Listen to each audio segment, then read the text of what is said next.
Karine est une femme formidable, comme toutes les femmes ici présentes ce soir. Bon, là, c'est presque un pléonasme. Ensuite, un peu d'études du côté de Nantes, Audencia, avec un master en communication. Et puis, une première vie, tu ne rentres pas dans la boîte familiale, tu vas voir ailleurs.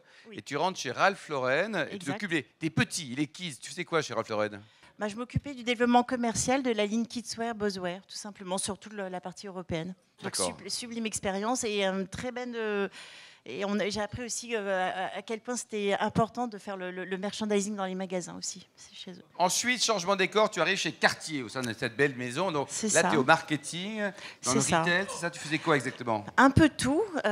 Donc chez Cartier, j'ai commencé dans la vente, hein, voilà, en tant que directrice de magasin. La marge sur une petite montre Cartier, là, c'est combien là? Mais juste pour voir, là, pour savoir de combien on va augmenter les prix des cotisations en club. Là, c'est indécent. C'est indécent, hein. Oui, bah oui. C'est monstrueux. Voilà, Non, mais il n'y a que dans la rénovation du centre-ville qu'on arrive à faire des marges supérieures à Cartier. Alors, ensuite, changement de décor, tu arrives chez Mauboussin. Exact, Mauboussin, oui. J'arrive pas à comprendre. C'est une grande marque ou c'est une petite marque, ça? C'est du haut de gamme, c'est quoi exactement?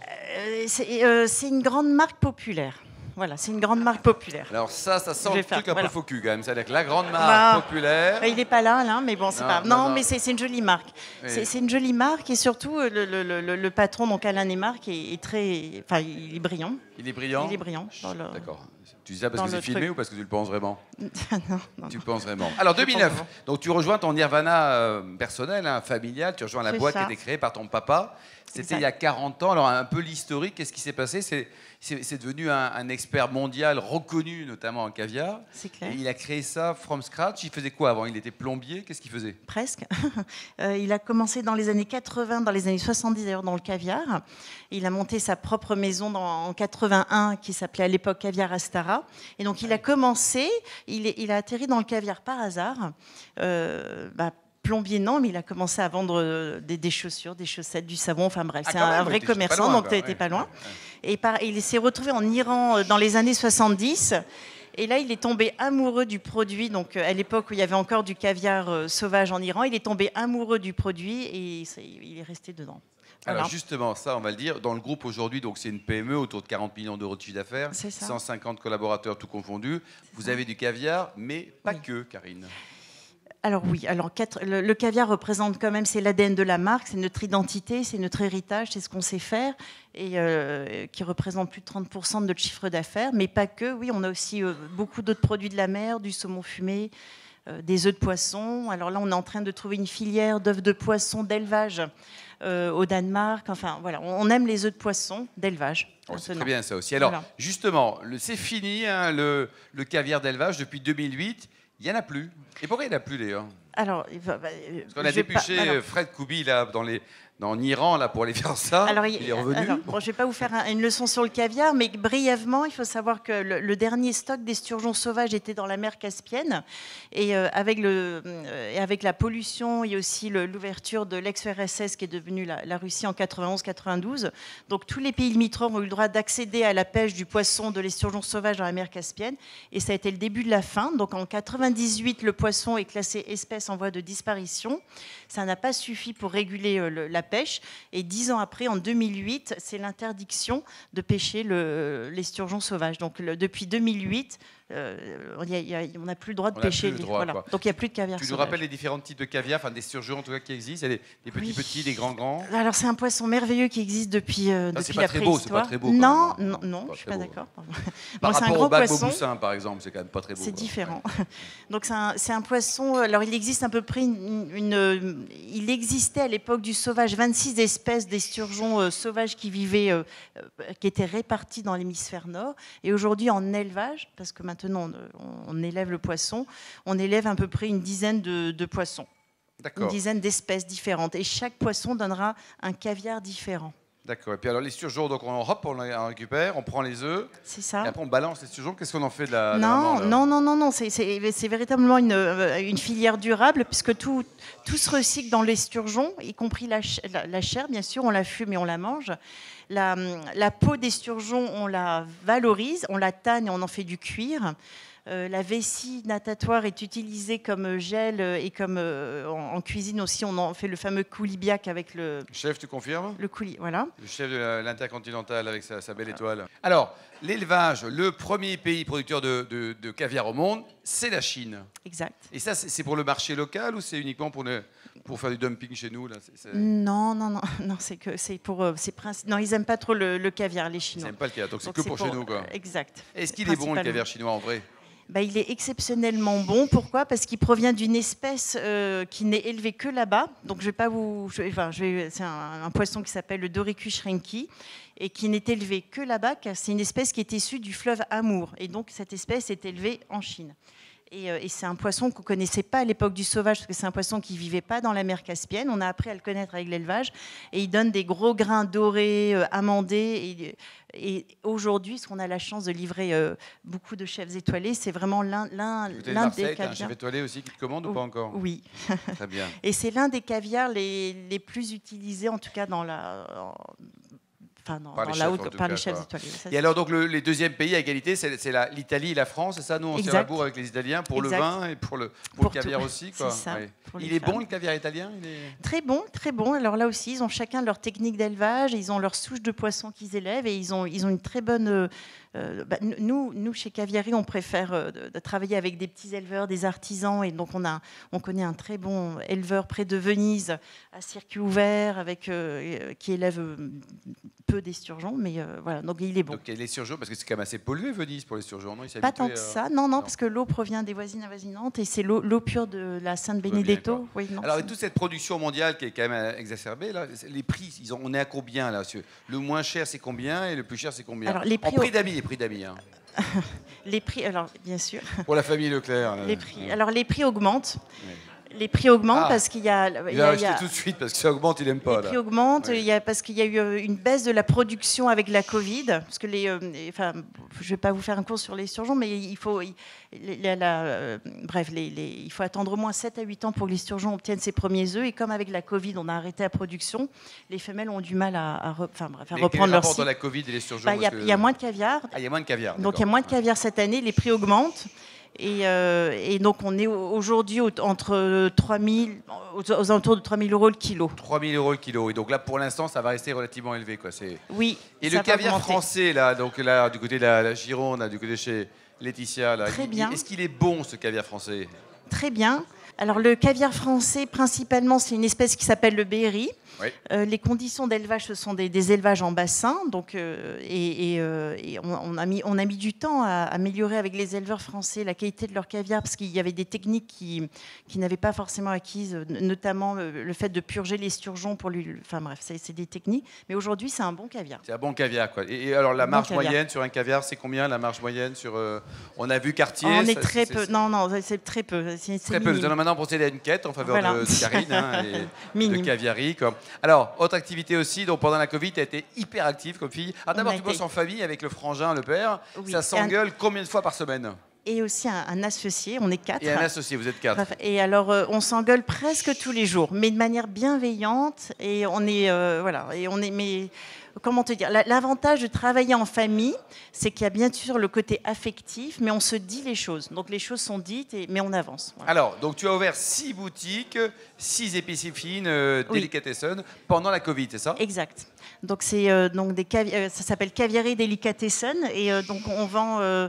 c'est un univers des vrais petits lieux de vie où on retrouve bien sûr nos produits phares, mais aussi beaucoup de recettes faites maison. Et donc il y a aussi, alors donc là on peut y aller, essentiellement à Paris ou en dehors également? Que à Paris. 6 et bientôt 7 Delicatessen à Paris. Alors, on peut aller du côté de Bastille, Bastille à Paris aussi, et là il y a une table géniale. Génial. Alors ça s'appelle la Manufacture Caviari. C'est en plein cœur de la Bastille, 13 rue de l'Arsenal. Et là, vous pouvez... c'était les anciens ateliers où mon père recevait à l'époque le caviar sauvage. Il y a 40 ans, quoi, c'est ça? Exactement. On a gardé le lieu et on l'a transformé en manufacture. On fait des repas privés, des ateliers caviar. C'est un lieu de vie incroyable, unique. Alors, dans les produits aujourd'hui, là, donc le caviar, ça, personne t'embête. Il n'y a pas de vegan qui viennent mettre le truc dans la main. Tout va bien? Oui, on fait du caviar 100% pur sel. Enfin, non, il n'y a pas de problème par rapport à ça. Non, non. Alors, associer le caviar, David est là-bas d'ailleurs, le caviar avec le vin, c'est pas facile comme mariage. Non, ça va pas très bien ensemble. Enfin, bien sûr, un vin blanc ou un champagne, mais les accords sont compliqués avec c'est le compliqué, vin. quoi. Oui. Voilà. Et tu vends quand même un peu de vodka, par exemple, non? Oui, beaucoup, oui. T'es impacté par ce qui se passe Beaucoup. en Russie ou en Ukraine, pas du tout, tu t'en fiches? Non, parce qu'on ne se source pas ni en Ukraine ni en Russie. Ouais, donc il n'y a, on n'a pas de chose, quoi. Et non. Enfin, non. Bon. Et alors, sinon, le dernier livre lu, c'était quoi? Très bonne question. Cet été, j'ai lu un livre de Simone Veil, enfin la biographie de Simone Veil. Voilà. Et la plus belle vie du monde, c'est quoi? C'est patronne d'une PME ou alors danseuse étoile? Danseuse étoile. Danseuse Oui. étoile. Tu danses Les ou tu deux, n'as les dansé? deux. Non, j'ai dansé pendant 20 ans, oui. 20 ans. Ouais, voilà, La c'est musique pour Benoît pendant 12 ans, toi la danse Ouais. également. Et alors avant les questions, on va avoir au moins une question de chaque invité. Il paraît que tu as un souvenir ému d'un grand vin sur un millésime 1941, un vin européen qui n'est pas français, à l'occasion des 80 ans de ton papa qui continue à être bon pied bon oeil. Exactement. J'ai demandé à un grand collectionneur de vins anciens à venir déguster un vin de l'année de mon père, donc 1941. À la manufacture Caviari, et donc on a dégusté un vin espagnol extraordinaire. Vega Sicilia, c'est ça? Voilà, exactement, qui incroyable, de 1941. Il avait gardé toute sa fraîcheur et sa vigueur en fruits. C'était absolument Grande incroyable. émotion, quoi. Oui. Benoît, une question peut-être à Karine, et pareil pour toi, Laetitia? Moi, je voulais savoir combien de temps dure l'affinage. Alors l'affinage, c'est une bonne question. Donc le caviar, quand une fois qu'on réceptionne le caviar, une fois qu'il a été fabriqué chez les éleveurs, on le réceptionne dans nos locaux à Ivry, dans le laboratoire. Il faut attendre un certain temps pour que le sel se fonde au grain et révèle les saveurs au caviar. Et donc l'affinage dure entre 3 mois et 8 mois. Et 8 mois. Laetitia? À quoi reconnaît-on un bon caviar? Oui, Caviari, bien sûr. déjà. On s'est entraîné là pour la pub. Exact. Alors, déjà à la vue, à la brillance des grains, ensuite à l'odeur et au détachement aussi des grains. Et après, à la fin, vient le goût. Mais il y a beaucoup de tous les sens sont requis. Sont requis. Monsieur Topalachman, qu'est-ce qu'il en pense? Est-ce que tu aimes le caviar? J'aime beaucoup. Ouais. Quels sont vos principaux marchés? Oh, alors moitié France et moitié le Japon, Hong Kong, New York. En fait, là où il y a, parce qu'il faut savoir qu'on distribue plus de 80% dans le B2B, hein, donc et c'est principalement les chefs gastronomes qui utilisent le caviar. Donc, et dans tous les marchés où il y a de la gastronomie. Donc, chef, qu'est-ce que tu en penses, monsieur le chef? Lionel. Bon, indépendamment des prix qui sont très raisonnables, mais c'est classique de l'utiliser en cuisine, c'est uniquement pour des plats recherchés, ça peut être aussi, je sais pas, un hamburger au caviar, qu'est-ce qu'on peut faire? Ce qui est intéressant avec le caviar, c'est de le travailler de manière différente. Si c'est pour servir un pot de caviar au bar ou en chambre, bon... chambre quand même. Oui, non, mais en room service, on peut avoir des demandes. Cyril Roger, il a réussi à avoir Véronique Voilà. grâce à ça. Mais moi, ce qui m'intéresse, c'est que j'ai longtemps travaillé le caviar de Karine en dessert. Et ça, c'est intéressant. Caviar en dessert? D'amener un dessert au caviar. Ouais. Ah oui. Je faisais une glace au genièvre avec vanille, caramel, et c'était des mélanges qui étaient intéressants. Ce côté iodé. Mehdi, qu'est-ce que tu en penses, Mehdi? Tu aimes bien le caviar? Non, tu veux... Le caviar en chambre. Oui, il faut trouver le caviar, quoi. Est-ce qu'il y a une initiation au caviar à faire et dans quel ordre on pourrait le faire? Ah, bonne question. Ça. Une quoi? Une initiation au initiation caviar, au une école du caviar. Ah oui. Le WST pour David. Alors c'est une bonne question. C'est ce qu'on commence un peu à faire à la manufacture. On fait des ateliers caviar où là on vous invite pendant 1 heure, on fait tout un cours sur le caviar, des vidéos et bien sûr après la dégustation. Donc oui, on l'a initié à la manufacture. Allez, dernière question, Fred Koubi, le translateur du club. Non, juste une question concernant l'environnement concurrentiel que vous avez sur le marché français. Est-ce qu'il est important ou est-ce qu'il est surtout international? Alors, il est très important puisqu'on a... nous sommes aussi aux côtés des éleveurs français, etc. Mais après, le plus important, je crois, dans n'importe quelle marque, hein, c'est d'arriver à développer son identité et de le faire avec beaucoup de sincérité et d'humilité, en fait. Donc, nous, on a développé notre univers et à la manufacture et dans les délicatessen. Et voilà, tout ce qu'on fait, on le fait avec passion. Donc, c'est la seule façon d'exister aujourd'hui. Hein. Dernière question de Marc Sabaté, qui est un homme passionné aussi, le directeur général d'Inextenso Finance, qui est juste là. Marc, est-ce que tu fêtes chacun de tes deals réussis au caviar de Karine. Moi, j'ai un souvenir de caviar chez nos amis Gardinier à Reims, qui est une cuillère de caviar trempée dans un œuf à la coque. Extraordinaire. Et c'est génial. Non, juste pour revenir à la question, quand on est sur un produit très premium comme ça, quels sont les relais de croissance pour développer ce chiffre d'affaires au-delà ou autour du caviar? Bien sûr. Alors les relais de croissance, nous on démarre dans ce qu'on appelle le retail. On vient de développer à peine 7 magasins qui sont des petits magasins. Donc je pense que l'un de nos relais de croissance est de se développer encore plus en direct auprès des consommateurs finaux. Et puis après, vous savez, on est comment vous dire, le monde de la haute gastronomie, les chefs se développent énormément et là on est tout le temps en train de se développer auprès des chefs aussi. Donc c'est vraiment nos deux relais de croissance, les chefs et le retail. Bon, elle devait être formidable. Elle a été, on applaudit très chaleureusement Karine Caviari. Bravo Karine, merci. Merci à